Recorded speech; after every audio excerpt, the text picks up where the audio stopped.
partout, je pense directement à nos amis qui nous suivent à travers tout le Bélavie des Papy Guénè, vous qui nous suivez à travers www.cntlive.com, la rubrique sans rival. Je reçois pour vous Rigo Mwambayi, qui est un entrepreneur, il est dans les business privés, il a ce business, il est responsable de Mwambayi Consulting, c'est un bureau d'études. Voilà les gens, ils ont créé un emploi. Alors, on va travailler et voilà pourquoi toujours Congo est besoin de bateau yaboye. Tala de Komuzitu aboyi na yeba investisseur baya bato bakoba na noka na pasi na pauvreté na chômage.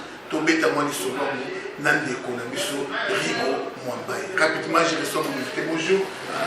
Très content de vous recevoir. Bonjour papa. Ah oui, je crois qu'à la une, depuis que le président Tshisekedi a prêté serment jusqu'au jour d'aujourd'hui, quelle est votre lecture des faits? La question là, le motena longonya. La question motena longonya n'endenge outi na mboka bapaya, mais oye quand même kota la biswawa. Eza esengo mingi. Pona mikoleleki na kanti bozai goyasu na mboka ote. Bomoni boyene esengo bokuti ezana mebandeli mais nzambe aza kosala. Ça veut dire, point de vue nanga depuis investiture ya chef de l'État, nazomona que le train est en marche déjà. Donc ça veut dire que le train est en marche, tozomona comment le président se tracasse, ba contact aza kozwa na ba misala mike parce que asimbina no eloko mon côté. Et puis, deuxième point, à la carte de contrôle, il y a une entreprise. À la investigation, comment l'entreprise est allée et puis ils allaient kokende et pour le changement autosoloka. Troisième point, ils allaient la consultation est en cours. On dit comment ils se tracassent, ça bandit déjà un voyage, na bamboka bapaya.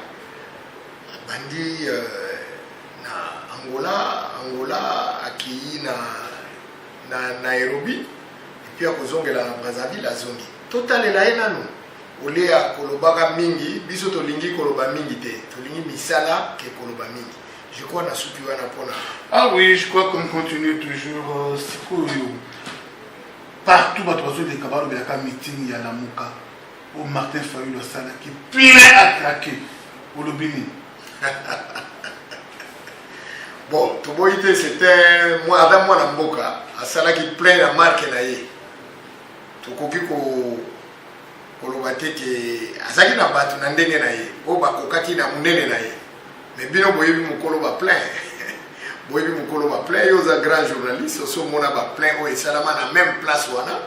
Comment batu bazalaki ya ngumane ezalaki. Ezalaka ba plein o ya tribalisme te ezalaka ba plein moko esalamaka sans problème. Na kanti bomoni bino moko la vraie démocratie, c'est la liberté. Liberté ezali parce que yende kona biso ayambaki batu batikiye alobi o yakokai koloba asali o yakokai kosala. Police, je peux donner un exemple à police. Police au monde a inquiété qui attend mutu moko te. Bango nyoso bazalaki à l'aise, bien que bango ba provoquaki même ba policier. Mais ba policier balandaki mitindo oyo utaki likolo ni lisasi ni eloko mo ebetamaki. Na kanti ekolo belabino déjà makambo ebele. Ni bagaz ebetamaki te. Et alaki kaka kokitsa batu mitema et puis en passant je remercie le général Kassongo Asaki Moussala vraiment etangami ya police na ndenge moko professionnel. Parce que so ezalaki Moussala professionnel te na ndenge batombolaki ba policier je crois que bomoni déjà makambu ya batu bakufi to banini to kei lisusu na problème ya ba provocation biso toza ba congolais. Est-ce que tu es obligé de faire un discours incendiaire pour ne pas finir le temps là est passé, tu as mis l'ère à réconciliation. Nous avons dit que tu as pe na malembe pona tosukisa likambo tolonga bitumba eza période lisusu te ya kosala ba bitumba na ba makambo pamba.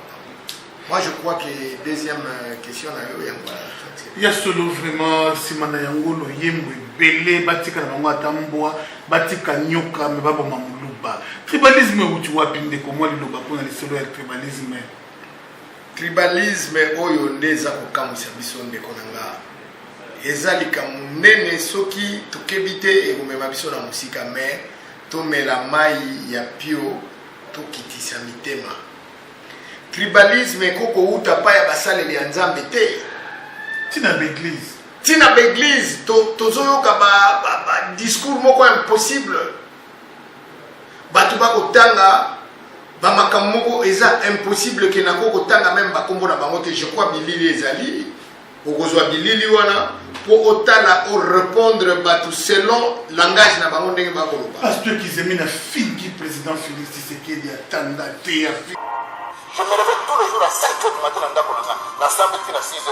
6 h dans la douche à souper. 6 h quand dans un volant, on a quitté l'université. Mais je n'accepterai pas que nous soyons à la Mokakaboué pour un étudiant pour les voix. Non. Nous avons été présents à la tête du grand pays qu'on a fait. Mais as-tu la mérite les expériences? Je te dis, mérite les expériences. Quelqu'un qui n'a pas un niveau intellectuel acquis. Alors déjà, on peut c'est une honte pour nous. Il y a l'objet belé. Tout le monde dans l'église, il y a passé qu'ils aiment na ba, tu as eu des personnes qui n'ont qu'à tirer réaction dans le monde qui est là. Mais yango to kolobaki ezali erreur moko grave. Un pasteur mosali ya nzambe okelo finga mutu. Eza outrage. O finga mukonzi ya mboka obimisa ba salité ya ndengwana. Yazana mabete. Ye vina ye banda bandi ba prière nyoso asalaka. Makambo nyoso na ndako neza malamu. Eza malamu te.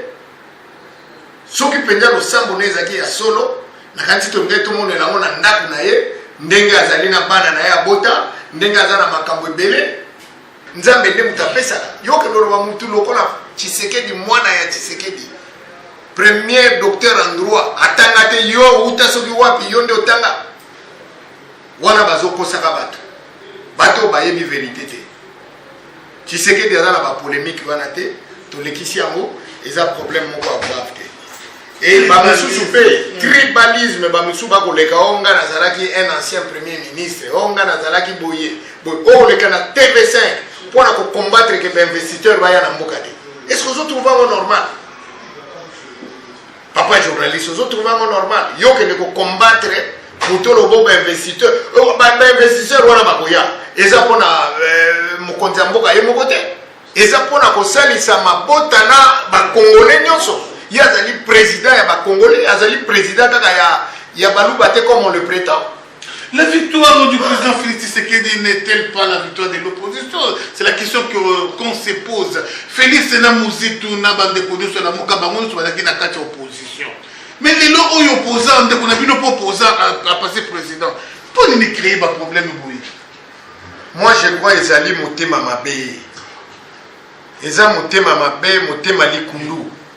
Parce que ce que motema likundu te beaucoup kokende ko yina mutu te bolobaki ke tozana opposition ezui bino bokoti contre et puis bokongo ko sala ngo tribalisme kokoti sa bamaka yo bi combien de bibembezo kufa lelo likolo ba meeting na bango incendiaire wana.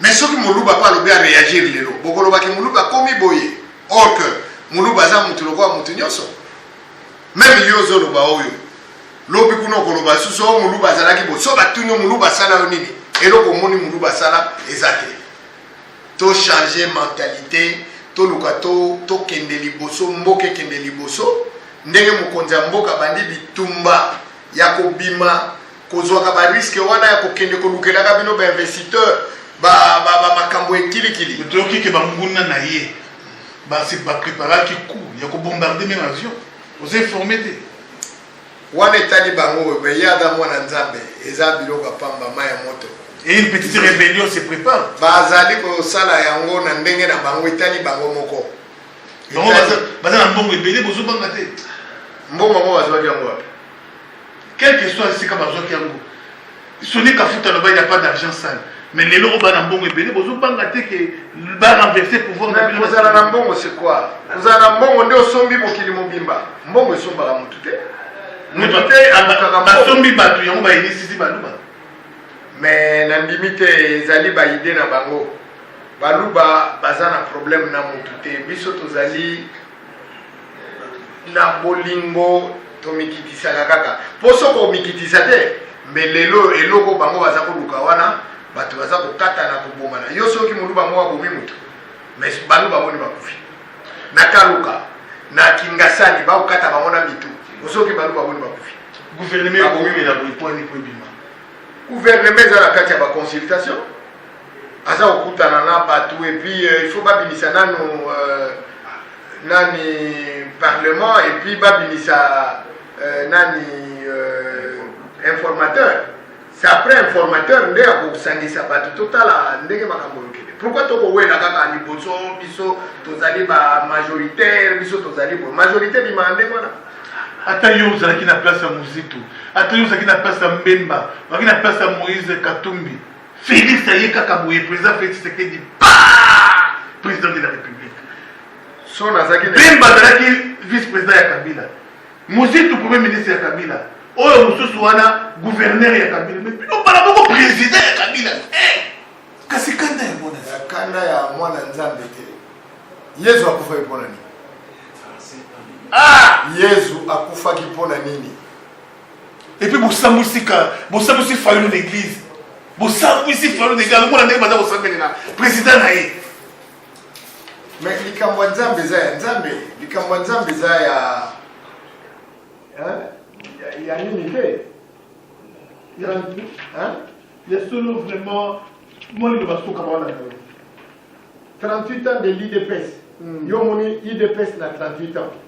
Yo utu bima mikolo mibale oyo oye olekie na batu olekie na babase olekie na makambo nyonso soki ezalaki ndenge wana mbele na cour suprême tongai tomona vérité nakanisi na esprit na bango wana balinga bayela biso bapreuve na bamakambo ebele tobandaki na seni abimisi faci badute nango bake nango na cour suprême asengi bapreuve est ce que bayaki na bapreuve soki preuve eyaki batunio na kisa biso obandi d'abord nazalaki na 61%.